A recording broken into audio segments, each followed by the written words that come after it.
Hello and welcome back to another episode of the Pyrography podcast. This particular episode is probably going to be quite short, but we'll see how well this goes. It's going to be a bit about wood protection. So what protection I've used in the past, what protection I use currently, and then a bit on resin, and just dive straight in, I guess. So I would advise putting some sort of protection on your burnings, whether that's something really... I wouldn't advise using cheap stuff, just simply because it probably won't work as effectively. When I first looked into getting some protection, because at that point in time I didn't have any books, the books I did have didn't have anything about protecting the wood, and a few of my pieces started to fade from like the UV sunlight coming in. When I used to put pieces on the wall, I don't do that so much anymore. They normally just sit in the cabin, sort of just chilling, unless I go to fairs, and then I try and keep them out of the sun just to prevent as much fading as possible. Even though I've put protection on them, they're still likely to fade, but I'm just over cautious. So this was the first protection I used, crystal clear. I think I found it at a local sort of hardware store. I think it was B&Q. Yeah, probably B&Q. Well, actually, I looked online and it come up. It's crystal clear. If it wasn't obvious by the name, you just give it a shake, and then you spray it over 30 centimeters or something. I think it says on the back. It's a pretty good, I would say, starter for protecting your wood if you're not looking to spend an awful lot of money, just to put some protection on, whether you're doing it for a hobby or to sell. With this particular one, it's not food safe, so I wouldn't advise using it for anything that needs to be food safe. It's a sort of mid price range. It's not particularly cheap. I think that particular can, which is a pretty standard size can, was about 15 quid. I think I've used 2 cans for maybe 15. Well, one, I think I'm halfway,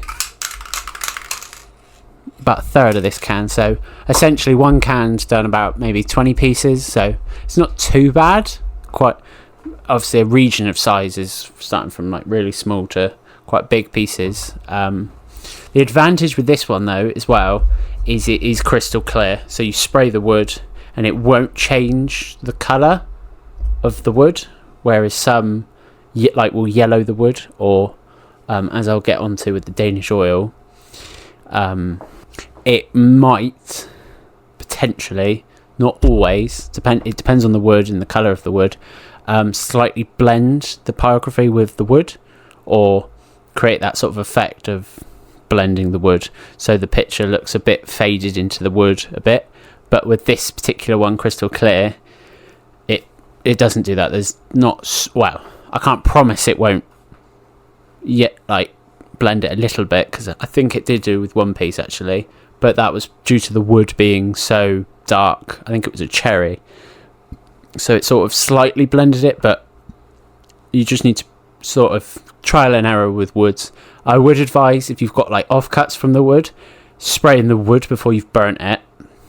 Also, don't burn over it once it's been sprayed on, but it's just using a bit of common sense really. I don't need to go into it too much, I don't think. With putting coats on it, you spray it, leave it for half an hour, probably spray it outside, just because it's not great to be breathing in a matte spray really for your lungs. And then after about half an hour, it says on the can half an hour, I normally leave it a couple hours, spray it again, then leave it for 24 hours, obviously somewhere where it's not going to get wet or freezing cold, or damp, shall we say, and then it's finished. You can do what you want with it, it's protected. It will protect it from UV light. It's obviously crystal clear, obviously. So yeah, it's a pretty standard spray. I would advise, the only reason I stopped using it is a bit too much hassle for me. I like to use an oil I use Danish oil, but I'll get onto that in a minute. I just didn't really like the process of taking the wood outside and spraying it and then having to leave it outside just in case like it started raining and I didn't notice, or it was just a bit too much hassle for me, really. I'm a bit lazy. I like to just put some oil on it and leave it on the table next to the door where it's open. I didn't really want to be spraying inside. So yeah, that's your starter level, shall we say, protection. Now onto the protection I use at the moment and I've been using for about maybe a year and a half now. Danish oil. I'm obviously not here to promote, or it's not sponsored. I just easier to show the can. So with this one, it tends to put 1 or 2 layers depending on what it's going to be used for. I primarily use 1 layer because I don't really need to layer it up if it's a picture. There have been a few pieces in the past where, like I said for the previous one, where the wood is a bit darker, so you've got like a, for example, I don't know, a cherry. Cherry is a perfect example actually here. So you've burnt, let's just say a jag, because it's the piece I'm talking about or have in mind. You've burnt your piece, you've put the Danish oil on, and it almost blends like the where you've burnt it with the wood, because obviously cherry is quite a dark wood. Where I sand it, it lightens it a bit, but it almost brings out the natural colour again. So you've got to keep that in mind if you're using darker woods like cherry. But a good 90% of the time, or at least in my personal experience, it doesn't blend it so badly that the picture is ruined or you can't see it because it's blended in. I'll probably put an example on the screen what I mean of blending, because it might be a bit hard to understand what I mean. Anyway, so the Danish oil, depending on sort of how much you get, because you can buy it in different sizes and volumes. I think where I get it, I've got an option of 500 mils or 5 litres, unless I go to a different brand which is maybe a litre, but they've still got the 5 litre and 500 mil. But yeah, it's quite a medium price range. I think I paid maybe £10 for the 500 mil. I think it's about 30 for the 5 litre, so it's reasonably cheap if you buy it obviously in quite large amounts. But I was just using this one as a trial. It's actually lasted quite a while, but that's probably because I'm only putting 1 layer on. So it takes about 24 hours for, like, if you only put 1 layer on, it only takes about 24 hours for that to dry. But if you put 2 layers on, you can put the second layer on after about 16 hours. I've done that for maybe a couple pieces, 1 chopping board that I did. I think actually that was the only time I did more than 1 layer. It is food safe. Obviously, me putting it on a chopping board, that wasn't obvious. So with it being food safe, obviously, to prevent water absorbing into the wood and just to keep it as safe as possible, it says to use 2 or 3 layers, preferably 3 layers, just to stop any water or moisture sort of absorbing into the wood, because you don't want the wood to obviously get mouldy or, you know, start to rot. But yeah, that's the oil I use at the moment. Obviously, I've got a few videos of me oiling wood, and you can actually see where it sort of affects the colour of the wood and the pyrography. So I might put some examples on the screen while I'm talking. But yeah, that's the one I use. Yeah, it's pretty basic, really.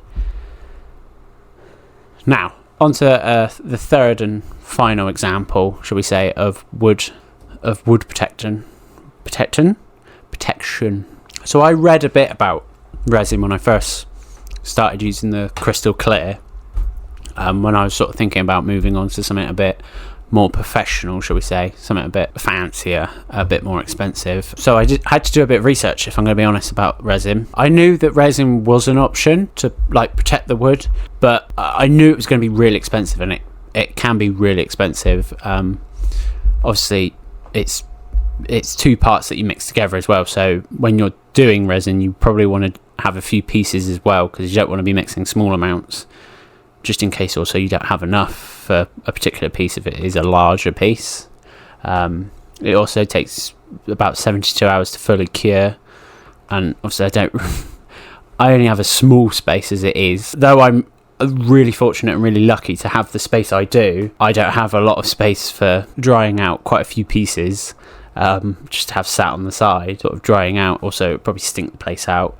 Which I don't really want it to do. Even leaving the door open. Also, with resin, it's got to be at a certain temperature to dry perfectly. And obviously, I don't have the facilities to keep it as cool or as warm as it needs to be to fully cure. Also, when it's curing, you want to try and keep it as flat as possible, because obviously it's going to be not a thick layer like that, Christ alive.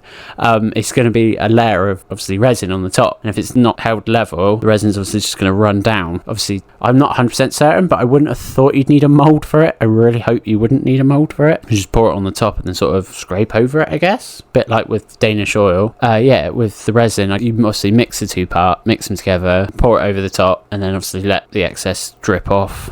Which obviously, having not an awful lot of space myself, and those that are doing this as a hobby or as a business and obviously just starting and might not have the space to do that, how are you supposed to put resin on? That's obviously why I've suggested the two before. Also, with resin, I've read, obviously I haven't used it personally, that it might cause the wood to yellow over time, so your piece won't look as good after a long amount of time, which makes me question why you would use resin if it's an expensive choice. It's obviously, I think the only reason you would choose resin is to try and hold the wood together. So if you used a wood tends to fall apart or has a crack in it, or you've done a pyrography with that sort of resin effect in a crack or in a hole, or you've made like a table out of a bit of wood and you've put resin in. It's quite fancy stuff. I tend to stay away from that sort of thing.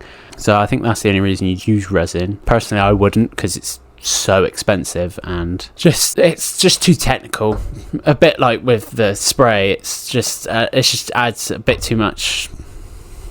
Too many steps to something that doesn't need to be so complicated. If you can just sort of put a piece on the side, get a cloth and wipe it with some Danish oil or whatever oil, and then just leave it for a day or so, it's fine. You don't have to do multiple pieces like with the resin, or have it outside for 24 hours so that you don't, cause breathing problems if you leave it inside. But an upside with using resin is it's also food safe. So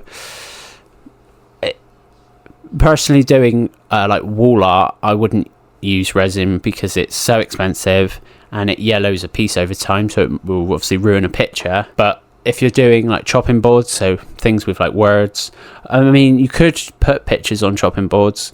People have mentioned it when I've gone to fairs, like, oh, would you put this on a chopping board? Or, oh, this is a weird chopping board. And I go, yeah, it's not a chopping board. That's for the wall. Sorry. That's why it's quite expensive as well. If I'm not going to be selling a chopping board for £150. And they go, oh, that makes sense. And I'm like, yeah. I mean, I'd feel sorry if someone spent 150 quid on a chopping board. I'd be like that. Can I give you your money back? I'm sorry if you think it is a chopping board. That's probably actually why they use resin. Come to think about it, because I was talking to someone at a fair once who did chopping boards. And he said you don't want to put burns on chopping boards because when you're chopping, it obviously digs into the wood a bit, and then obviously takes the image up. If you're using like oil, then obviously it absorbs into the wood rather than sort of sits on top of the wood. So obviously if you're using resin and you want to make chopping boards with nice pictures on, probably a good idea. But come to think about it, resin's like plastic, isn't it? So if you're chopping on top of it, you're gonna have microplastics in your food. But that's a whole another debate, isn't it?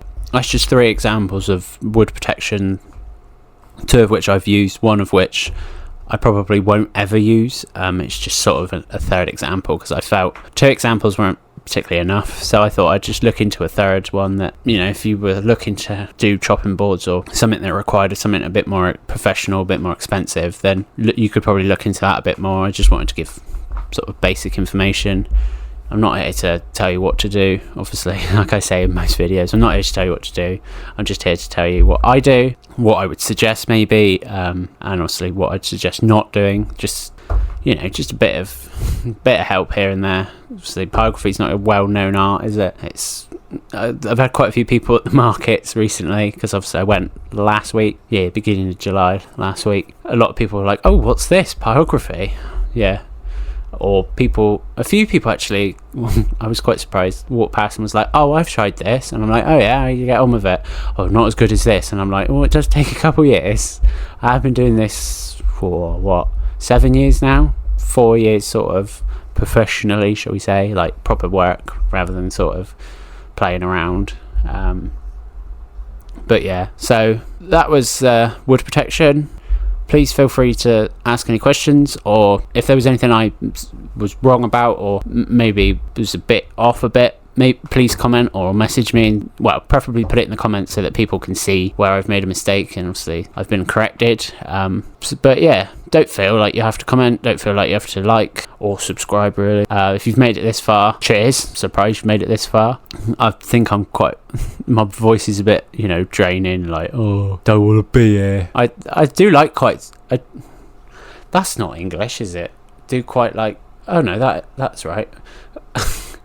I love talking about pyrography and sort of like how I do it and all of that. That's sort of why I'm doing these videos, is to sort of try and help people with maybe where I struggled, or if you're looking for some advice, I'm more than happy to help. I'm always looking to improve.